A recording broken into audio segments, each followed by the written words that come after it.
Water is standing still with rotting livestock throughout the community, creating a serious public health risk. The chances of a cholera outbreak is extremely high, along with other illnesses caused by infectious wound punctures and contaminated water. Among those affected are pregnant women and women with young children, many of whom have no safe space, no never come to the parliament yesterday to relieve the suffering of our brothers and sisters who are suffering down at St. Elizabeth and Westmoreland. What kind of man this? Yeah, man, the last empathy, man, up here grandstanding and this knocking at this and beating at this and all them fools in a time when we're supposed to empathize with the people who are suffering. Yeah, man.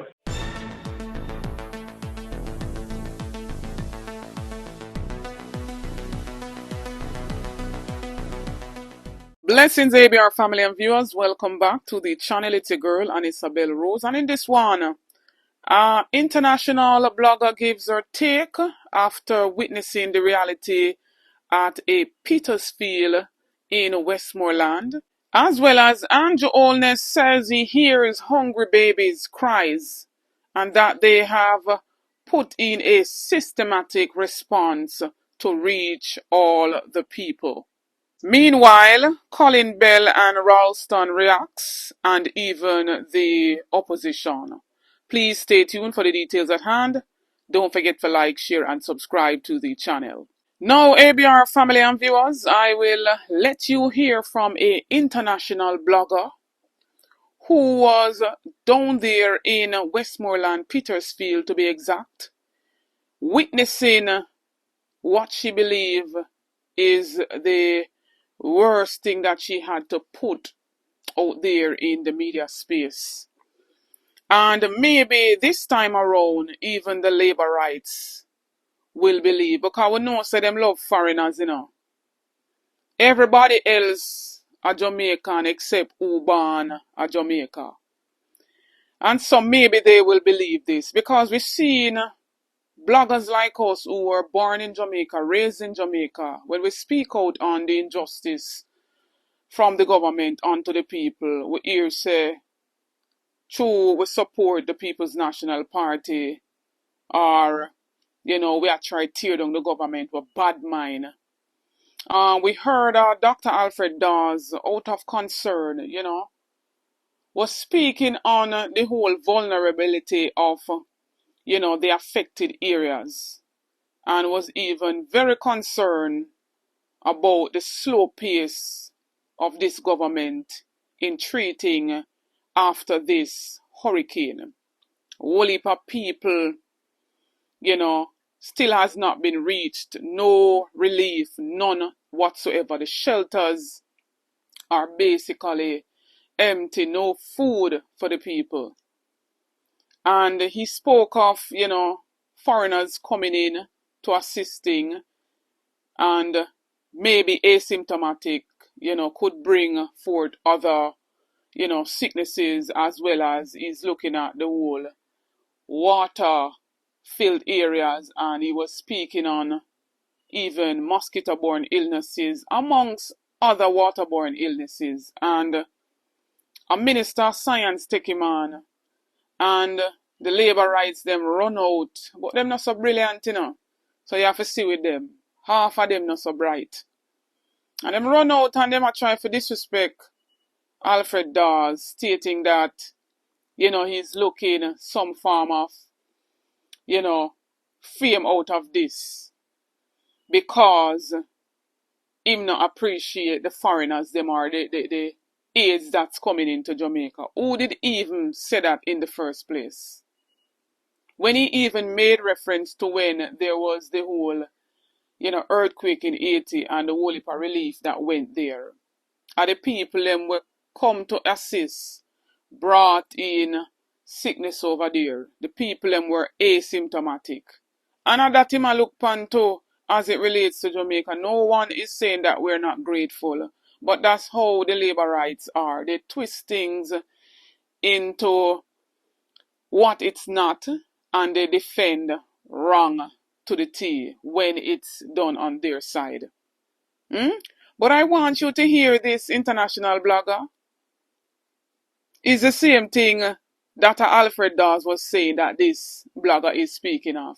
But to a foreigner, they might believe her, or they might, support her. This is the first time in all my years as a content creator I felt truly bad for filming, but I also know how important it is to share what's happening.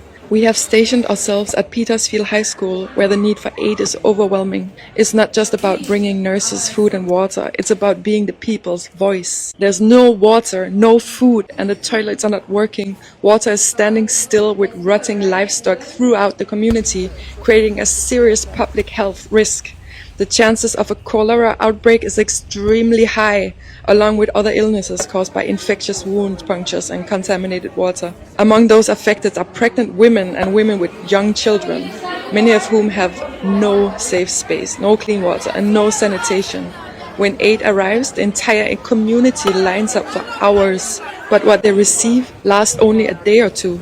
There's still no government presence. Everyone helping here are local community activists, doing everything they can with very limited resources. We have identified a critical need to create a safe space for women and children, a place where they can be safe, seen and supported. We urgently need water and food, large-scale water filtration systems, solar power, Starlink for communication, generators, security support, registered Jamaican nurses and medical volunteers. The risk of disease and dehydration is rising fast. Please help however you can. Share, donate or connect with anyone who can assist. Now, after that big, beautiful speech in Parliament from Anju Oates, many are still left with a whole heap more questions than answer. And even the opposition still not clear what the emergency, structure is after this whole Hurricane Melissa. And Anju Oates went again into a cabinet press briefing and he basically saying here hungry babies crying and that they have a systematic response now in place to reach all. But this was the same thing that he said before the hurricane, said them have things in place? So, it's just the constant talks and the actions not there to back it up. What systematic response him have in place now, and the people them still in the shelters, them no relief, enough of them marooned in other areas, still have not even get a drink of water at their mouth. So I don't understand. But me I make only hear from him, and then a Ralston Hyman with a Colin Bell, basically giving their take on it. And I want you to go over to Portland Spice TV and support the movement over there. You can watch the entire live video over there from Colin Bell. And then we're going to hear from opposition leader Mark Golding. There was a scramble. And that scramble essentially was, my hand is up, I need help. And the system trying to respond to the loudest voices or the most frantic wave of hands. As of today, we are out of that phase.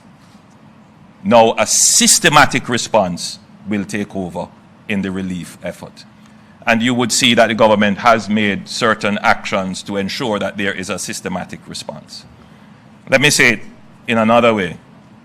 I hear the cry of every baby that is now hungry in a community that is not yet reached. It goes to bed with me.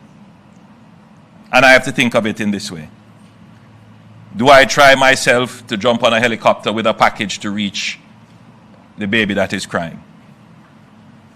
Or do I try to develop a system to get more helicopters in, to get more packages put together, to get more supplies in, to get more support to be able to reach those babies that are crying? While at the same time saying to Keith and Darrell and Minister Tufton, get out there in the scramble. And so that is what you have been seeing. People individually going out there trying to relieve the human suffering. But that is not a sustainable response.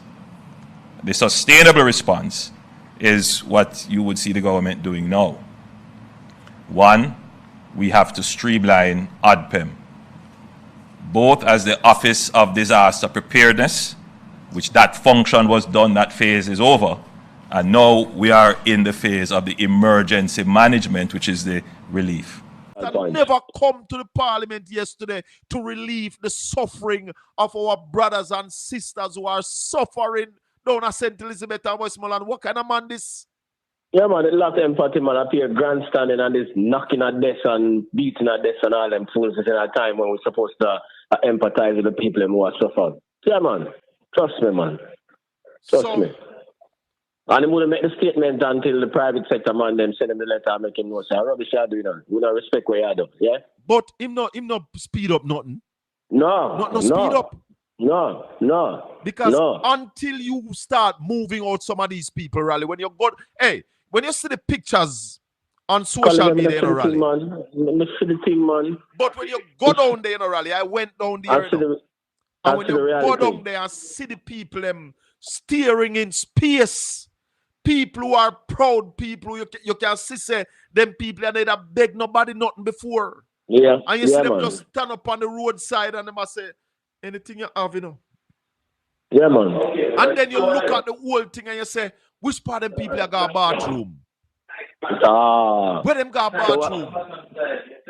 So we're playing with an epidemic. Yeah, we're playing with an epidemic.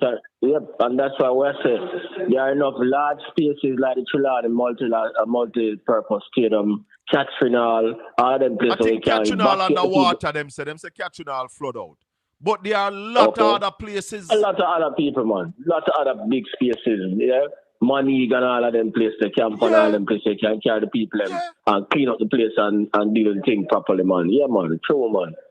Slap it, man. Slap it. Yeah, man. Slap it. Yeah, instead of this grandstanding and beating our desk in a parliament. Yeah. I have had to be trying to identify points of entry into the disaster response mechanisms that have been established in order to provide information, vital information, that those who are handling the response need to know in order to respond and deal with these situations quickly. And we need to have clear lines of communication into the chain of command for the different aspects of what is manifesting itself now, so that we know who to approach and how to deal with that. It cannot be ad hoc. It cannot be totally informal. It must be transparent. It must be clear what it is.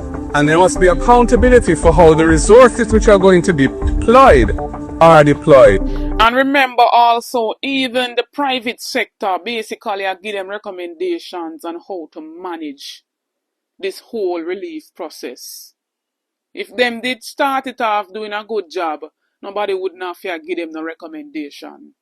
Where are the tents we're supposed to set up so the people them can even rest them head? Where the food them they were donated to the island so the people them can get something to eat, water to drink? It does not look good on this government any at all. I hear people saying, wait, he's just one person. Wait. If him allow others and allow unity and collaboration, the work can be done. What must the people them wait on? Wait, kill people. Wait, kill man. Wait, kill Pitney. What more must they wait on? This is now over a week. ABR family and viewers, please share your thoughts on everything that was outlined in this video. Drop on the comments, make we continue the discussion. Because I want to know if are we insensitive, if are we lack empathy, or not, Anju Oates. What says you? Don't forget to like, share, and subscribe to the channel. On the road to 50K, help me to get there. Remember, for those who can support the Adopt a Family initiative initiated by a Dr. Dayton Campbell, please feel free to do so. You can adopt a family from down there in Westmoreland.